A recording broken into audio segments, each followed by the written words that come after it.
Happy Into the Inklands release day, everybody. You've got cards, I've got deck ideas. Let's get going. Balloons. Alright, so we're going to get started here with the Titans. Now, there's easy given to us straight up obvious deck ideas. This is the place to start. We got five cards, four Titans and Hades, that readies Titans. And Stratos here is your main core of this deck since he gets you lore for every Titan you have in play. But the really cool part about it is that both Hades and Pyros let you ready up your Titans or another chosen character without any restrictions. So if you want to go on some wonky repeated questing adventure with Stratos, you potentially can. It's just kind of expensive to get out, so maybe throw some low-cost bodyguards to start. But yeah, up to you. Next, we've got Chernobog Puppies. Now Chernobog, of course, high-costed card who you can play for cheaper depending on how many cards are in your discard. Well, what does that obviously go with? A very go-wide puppy deck. Pair that with something like Rockstar Stitch and you can just play stuff out for days as long as you have the ink. Maybe you want to pair it with Sapphire and Ramp. Who knows? I'm just giving you ideas. Now, also remember that it doesn't have to be puppies that you play Perdita with. Anything 2 cost or less. I like Sneezy and some of the other 1/4 options just because that survivability is nice, especially if you're just going to go wide in Quest. Make it hard for Grab Your Swords to really take you out. And Tinkerbell and Bogo and all that other steel nonsense. Now, for Pirates, it's just everyone's bread and butter right now. They're loving the early 1-drop Captain Hook, Mr. Smee combo. Get the Captain in play so Smee doesn't hurt himself at the end of his turn. We've got Jolly Roger. You can move your Pirates there for free and get Rush. That turns cards like Billy Bones into a Maui without Reckless. It's a great deal. But, I mean, I think the biggest card of all for those is Mr. John Silver here. This guy, he's tough stuff. Extra resist and lore for every location you have in play. Throw your locations out, move to them to gain evasive with the RLS Legacy, Rush for Jolly Roger, whatever you need at the time, do your little combat tricks, and then you're on your way. You even got Captain Hook, who's like a little mini legendary scar from that set. So, lots of pirates to choose from in this set. Now, Sheriff Ping, everyone's been talking about the infinite combo, which, okay, put it in quotation marks all you want. It's still clickbait. But I digress. Look, all it takes, Sheriff, Beast, Relentless, you put him at the bayou every time you quest, you can ping something. As long as you have something to ping, you can quest one more time with Beast. So watch out for that combo if you're playing against a sort of Emerald Steel deck. Play your big Cogsworth. That shuts it down right there. He's got Ward, everybody else has Resist 1. Can't do it. But anyways, the discard deck, it's fun. You play a lot of these cycle characters like Cinderella and Simba, and actions like Ransack and Strike a Good Match. And I mean, you can, with Ransack and Strike a Good Match, you're cycling through your deck, so you can put this Sheriff Bayou Beast combo together a little bit more consistently. So it's much stronger than Jafar. Maui Wowie. Now this is a deck that I created the other day. I was kind of excited about. I was like, let's throw Fish Hook and all the Mauis in there. Now what? Will it actually be a real deck? No, probably not. But I do love that how everyone was complaining, oh my god, Maui's going to kill locations. I think it was these locations that have more than 6 health. People are like, okay, maybe Maui's not. But the Whale, oh my gosh, the Whale. He can crush a location, man. And you can state him right back up. It's great. He's nice. I like the Whale just because once you've got that much ink down, if you're playing the Whale, next turn you can just clear a bunch of stuff, locations for free, and then characters as well. Like it's a nice combo. The Hook, it's great for taking out your opponent's evasives, or just giving another cheap character that you may have on board extra 3 strength. I don't know. I haven't figured out how it slots in perfectly, but it's a thematic deck, so I'm just kind of going with what I'm going with. I figure, Sumerian Talisman, you got Rush Maui, you got Reckless cards. It'll be good for making sure that you get at least a card back when you trade. You just have to be wary because your opponent making the trades means you don't get the card. Add in, Queen of Hearts, Shere Khan, you get little bonuses for challenging yourself. And then, Prince Eric is a great control piece here, while Prince Charming is more of your lore battery. So I just put him as an example. Pick whatever lore battery you want. And honestly, you don't have to pair this with Sapphire either. You might want to pair it with a color with a Hey Hey so that you can get double Hey Hey for Soaring Demigod here. Fun deck. This is a fun deck. It's for fun. Now, one that may have a little more staying power in the meta is Little John's Bodyguards here. Little John, of course, Floodborn. When you have this character, he's in place exerted, your bodyguards get resist +1 and +1 lore. So cover the board in bodyguards, get a Little John out there, you're getting extra lore. I mean, Pluto, Prince, they've already got 2 lore, getting a 3rd lore from what comes with them, and you're doing what you're doing with the bodyguard anyway. You're turning it sideways to protect your other characters, so it's one of the decks that kind of builds itself. Now, of course, the trick is going to be building out the rest of the cards that aren't so obvious here, but when you've got Musketeer's Tabard to help you get draw, and you've got Mini Musical Artist, that's a way to get a little more healing on your bodyguards, which, again, makes sense. Maybe you could put between that Mini healing, the Pluto healing itself, something that triggers off of healing in your deck somewhere. I mean, you got the Rapunzel that gives you draw, for example. I don't think we have anything else in Amber, really, so, yeah. But, you know, play around with it, fill out the rest of these cards. It's a gimme combo. Alright, this one is a little more unique specific. Now, I'm a big believer that Reckless is going to work. Reckless is going to be a great thing that's going to annoy people. And so I call this one Reckless Atlantean Expedition because it's mostly Atlantis characters. Now, the thing that needs to be noted is do not put locations in a deck where you're just giving your opponent Reckless, because guess what they're going to do? Hit your location for free. Okay? So that's not, whatever. The point of giving someone Reckless, first and foremost, is they can't quest. Okay? But secondly is to make them to make subprime trades on their turn. So it's like a double whammy, really. It's like you're not questing and you're trading in a way that I would prefer if you could pull that off. Now, of course, if you could pull off a Kita Reckless combo, okay, they have to trade into me, and they're not going to do damage. Like, that's a perfect world. So yeah, you know, make them swing into you with Helga, and oh, boom, they're banished. Make them swing into you and get some chip damage on them, and oh, boom, you can use Helga's ability and change everything back in their face. Like, it's amazing. And if they do manage to knock you out, you know, Rourke is going to take away some of their lore. Like, there's so many possibilities. The options are great. Make them run into Milo. And oh, the whole board has to go in. Like, it's a fun deck. It's a good deck. I like it. I like it a lot. This is one of the few of these I've tested a little bit, and I'm definitely going to be building something off of this set for sure. So yeah, and also it's just the love for Atlantis and Treasure Planet that I have too. So yeah, I mean, look at all these floodboards. More fits in there too, man. You've got, okay, really, it's a Reckless early 2001 Disney movie expedition. So yeah, Treasure Planet is going to fit right in. Moving on to Song Ramp. Okay, this is another gimme obvious deck combo in the sense, well, actually it's not really, because here's the thing. Grandma Tala, you get the extra lore for every card you ink, but there are so many ways to ink cards. So I was like, all right, maybe it's just me. I have this love for Ursula Shell Necklace because playing a song, you get to pay 1 to draw a card. Seems like a just all around solid deal, and especially if, you know, with Mama Odie, you're inking cards every time, you'll have plenty of ink left over so that you could pay the extra 1 for drawing a song. You've got Grandma Tala, the 2-drop, which now your opponent kind of has to respect a little more, and so even if, like, I know I would just ignore it before, they have to take it out so that you can't shift on them.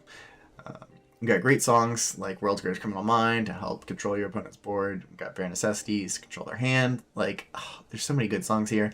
Tafiti, maybe not run 4, but like throw a few in there so that at the end of the game, just pay 2. You get an extra ink and you get lore if you've got Tala out there. So really nice to get Grandma Tala out there and just rack up this little extra ink. Now, this is obviously more of the finisher part of the deck. You're going to have to put solid characters in for the beginning and mid-game to, you know, score a lot of points there as well. Grandma Tala is really going to take you home, especially if you can get her singing Friend Like Me. 3 boom points right there. That's beautiful. Beautiful stuff. But yeah. All right, now this one, a lot of people, which I kind of agree with, are saying this Maleficent does not have really enough willpower to make her solid part of any deck, which I agree.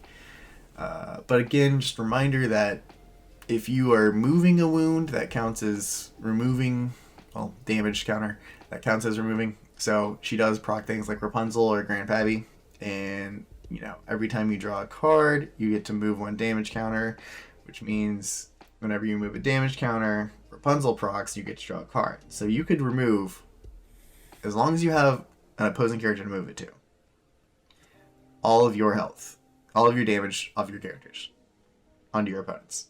That's a sweet deal if you can get that combo off. Um, but you have to find a way to get damage on your characters. In Maleficent's well, okay, I don't know. I could see something like you play Maleficent and the next one you like shift Rapunzel and then run her into something which she does 0 damage to, but they do damage to her, so she can then move all that damage back with Maleficent. It's you get the cycle going by questing with Maleficent. It's possible. It's a fun deck. It's not anything super hardcore. But just remember, like, there's so many ways to draw cards in Amethyst that you could potentially pair with something like Pappy that, get you two lore every time, so you really only have to draw 10 cards and have 10 damage on yourself. So there's ways. There's absolutely ways this could work. We'll see. We'll see. It may be that you drop Maleficent. And it's just the three willpower. It makes her easy pickings. But we'll see. We'll see. Brooms in the castle, another obvious deck here. Obviously, you got the Sorcerer's Tower that gives your brooms extra lore, and they can move there for free. It really gives any characters there extra lore, but the brooms can move there for free, so that makes it, yeah. We're up to 4 brooms in Amethyst now, and 1 broom in Steel, and so top of that, you can use Whole New World for draw. You can use Queen's Castle for draw if you wanted to. And then Maui's Place of Exile just to help the brooms be a little more combat friendly, I guess. Or even, honestly, you could, put the brooms in the Sorcerer's Tower for free quests and then just pay the one to move them to Maui so they have resist. Now, your opponent's probably just going to clear the location at that point. But, just thoughts, ideas. Throw all the brooms out there. I'm really curious which these brooms is going to end up working out and finding itself as a sort of mainstay versus which these brooms are just kind of a gimmick. Rush, +2 strength. Sorcerer in play to exert opposing character. There's some good options, but they really all need each other to kind of work well together. So, that's and the Wayward Sorcerer Mickey Mouse, just to make the brooms cheaper, you can cycle them back to your hand. Like that. That's where it can get nasty. Maybe 2 Mickeys in play, because 5 is still kind of steep. You can discount that one. 4 is still kind of steep for the rush guy there. It is. It's a very challenge heavy deck though, with the industrial model giving them resist +1. I was Place of Exile. Anyways, I've rambled on long enough. It's brooms. It's Sorcerer's Tower. Just throw it in there, see what happens. All right. Now this one is this one's more of a stretch. I will admit that. This one is called Get Ready. The idea being about readying Christopher Robin. To be honest, something else has to pair with this. I'm not totally sure what, but I would just want to try. Every time I saw that Christopher Robin card, I was like, oh, I love it. Maybe it's just because Pooh is so cute, but if you ready him and you have 2 or more other characters in play, you gain 2 lore. So there's ways to ready characters on your turn now, a lot more with this set. We had LeFou and Fan the Flames before. We got Go to the Distance last set. But now I've got a Dream, which is interesting because if that character is at a location, you ready them and you gain that location's lore. So that's another way to just gain a little bit more lore all in once. So you could ready Christopher Robin at a location with that song and you're gaining, 4 lore potentially from that. We've also got Bernard now, who can help ready Christopher Robin at the end of the turn. And really, this is just going to be about getting your Amber characters down with high willpower, big butts, and some lore on them, just making it hard for them to be removed. Your opponent is clearly going to be able to eventually remove them, so probably Be Prepared needed in this deck, just so that, okay, they can get a strong board state and trade efficiently with yours, but hopefully by then you've gained a few lore, because you can do it on your turn. You can quest Christopher Robin, ready him on your turn, all in one. So, I mean, yeah, like imagine that you quest Christopher Robin, you quest Bernard, you stand up Christopher Robin with Bernard, that's 6 lore right there. Same thing if I've got a Dream, you quest Christopher Robin, you stand him up with I've got a Dream at a location, 6 lore right there. So yeah, there's certainly ways. It's going to take a lot of playtesting. I think this one's going to be a little more nuanced and a little more about how to figure out where it fits in, but it may not go anywhere. It may be you need some more cards for this one, but good time. Now mid-range locations. Now Jim Hawkins, that is a card a lot of people are excited about. You play him, and then you get to play a 4-cost location for free. Like, that's nuts. We've got Agrabah, costs 3, 2 lore. We've got RLS Legacy, costs 4 evasives, and then that's the epic combo. Obviously, same movie, same franchise, makes sense. You put Jim Hawkins down. That means let you play RLS Legacy for free. You get to move Jim Hawkins there for free, and then if you have a character at RLS Legacy, it costs only 1 to move a character there instead of 3, and then they get evasive. So great way to clear out evasive decks of your opponents. Perhaps you could hide your characters there, but again, of course, your opponent's just going to attack into the Solar Galleon. But so really, I think that's more evasive tricks for taking out your opponent's evasives. We've got John Silver, of course, as we said before in the Pirates deck, who gains extra lore and resist for every location in play. We've got Voyage, so we can move our characters more easily, just moving multiples to give them, evasive or rush or resist +1 and always place exile. And I think Hydra could slot in here, just as, 6 damage is a lot towards the locations. You can pull that off. If your opponents try to trade with you, he deals damage back to somebody else, potentially. So they have to... I feel like Hydra is the one that everyone thinks is not going to be great, but is going to be more solid than he seems. So like a Mufasa kind of, maybe from last set. He'll come into his own. I'm thinking the locations are going to make challenging a lot more prominent than people have expected, and we'll see that. We'll see where the meta settles in the first week or two, but that's my expectation. So he's gonna be a little baller, and Sad Beast, of course, extra draw, good trades, all part of a sort of mid-rangey locations deck. Now, locations boost is what I thought was going to be the original locations colors, and that is with Ruby and Emerald. Basically, it's going to be about the same deck. Throw the Hey in there, gains, is the inverse of Peter Pan. So Peter Pan gains lore when he moves to a location. Hey loses your opponent lore when he moves to a location. So good stuff with that. Voyage. Now you're not just moving characters for the effects from the locations. So now you've got Fang giving you ward and evasive. But it also can trigger off Peter Pan and Hey's effects. On that, we've also got I Will Find My Way, which I'm really loving that card. 1-drop common, just beautiful art, honestly. It might be part of why I love it so much. But you get to give a character +2 strength and they move somewhere for free. So, what's that? We've just triggered Peter Pan and he gets rush and he gets 5 attack because we moved him to the Jolly Roger. Like, boom. There's just, it's great. It's great. And then Milo for defensive purposes. May or may not work out. Just the idea at this point, hard for your opponents to challenge your locations if they're all back in their hand. But, that depends on them not playing Rush. Magic Rat. Now this one, get these cards revealed, and it's one of those teed up combos where like, this is so obvious. Let me see how to make this work. Magica, her 2 shift targets. It's probably gonna be, I don't know. It feels very, what was it? Fairy Godmother from last set, where it's like, okay, she had a decent shift, but their shift targets weren't great. I mean, they were 3 and 5 as opposed to 2 and 4, so that's a little better. But yeah, you have to get the items in play and get Magica out there and potentially shift her out there to make it. But with Scrooge, you can get the Lucky Dime out for free, which would be insane if you can pull that off.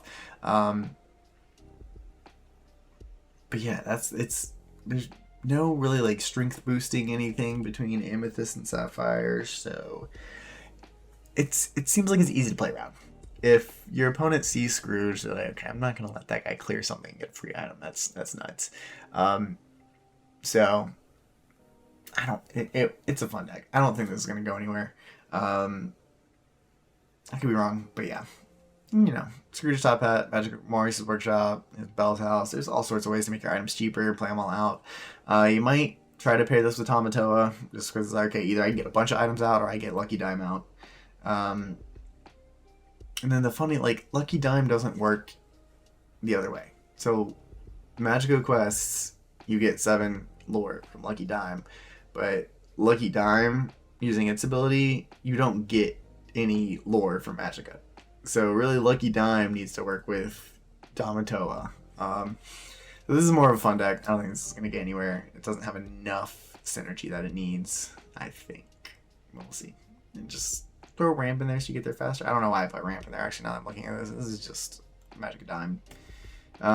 Anyways, I digress. Okay, big bodies. I wanted to cover every legendary and put every legendary in a deck. And Mickey Mouse Trumpeter is a bit niche of a legendary. He yeah, he dies to a light breeze, so you get one shot to play a character free probably before he gets taken right out. So I was like, okay, well, we'll pair him with Mufasa, where we're just heating potential big bodies out there. Mickey Mouse potentially can help with that. Friendly Face, a little 3 reduce for the next character you play. And then just throw a bunch of big dudes in there. So we've got Goofy Knight for a Day, Maui Demigod, the big new Pluto, Stitch Surfer, this new Simba, which actually, he's kind of baller. He's a little bit slept on, I feel like.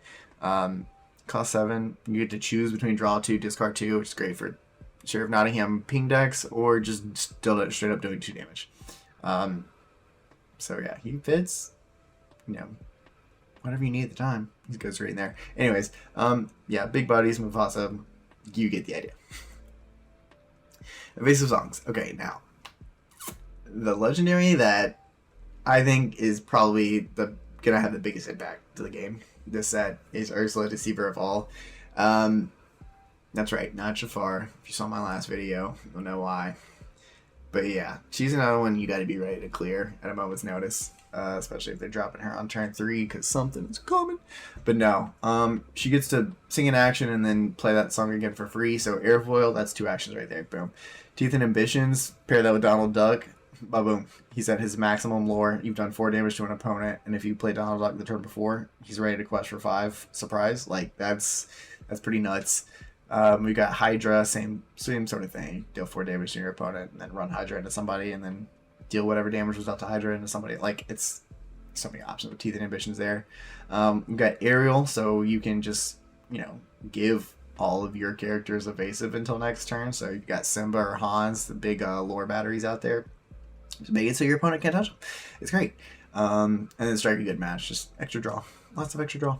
So, yeah, that's just one of the many, many, many ways you can use Ursula. I think, you know, Bibbidi Bobbidi Boo, Mother Knows Best, just clear your opponent's board, or throw out some 3-cost characters that do something when played. Like, there's a lot of options. A lot of great options. Robin Hood. This is second most hyped legendary from the set. He's just good all around. People have been calling him a fixed Tekka from set 1, which, alright, fine. I could see it. Got Sheriff of Nottingham, I think with him goes well, just because I liked ping, ping, ping, ping, ping. And so if you've got Robin Hood Capable Fighter and Robin's Bow, you've got the shift target Robin Hood in there anyway. And then the big Robin Hood, you know, you could have any number of these Robin Hoods out, and you could probably even throw in a copy or 2 of the big 4 lore one if you wanted to in Emerald. Because every time a Robin Hood quests, you get to ping again. So it's like, if I've got Robin Hood Capable Fighter out there, I mean, why bother pinging him myself when I could just quest and then use the bow again if the character already has damage on it from the first ping. But yeah, so Robin Hood gets it going with the first ping. Sheriff of Nottingham can get it going with the first ping. There's plenty of other ping options that you could add to a Steel Emerald deck. You just got to find that balance of pings that require the character to be damaged already and pings that don't, and then that way you can really take care of whatever you need to.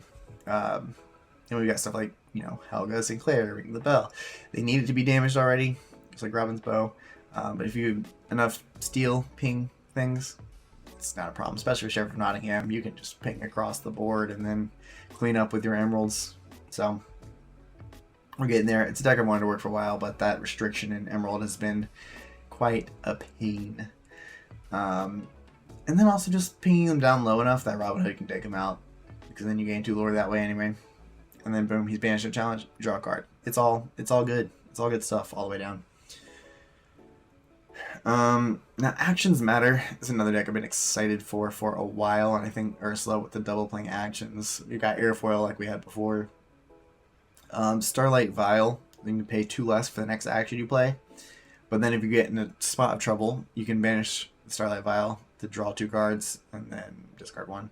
But yeah, it lets you get what you need to keep drawing, get out of your tough spot. We've got Friends on the other side, Bosses on a roll.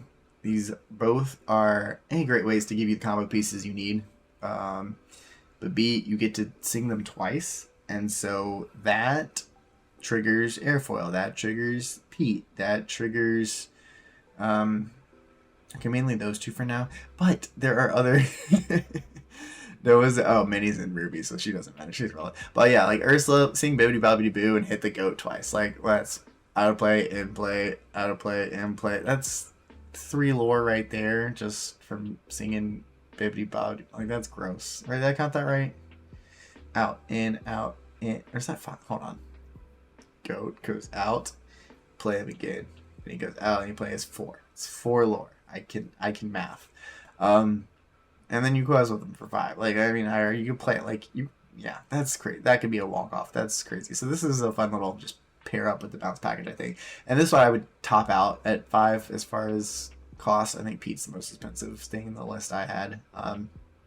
So yeah, a little bit low to the ground of a deck, but very possible for some nice out of hand combos. So we'll see. And then I just thematically had to make a woo deck. DuckTales, I just finished season 2. Great watch. Anyways, Scrooge McDuck gives you free items.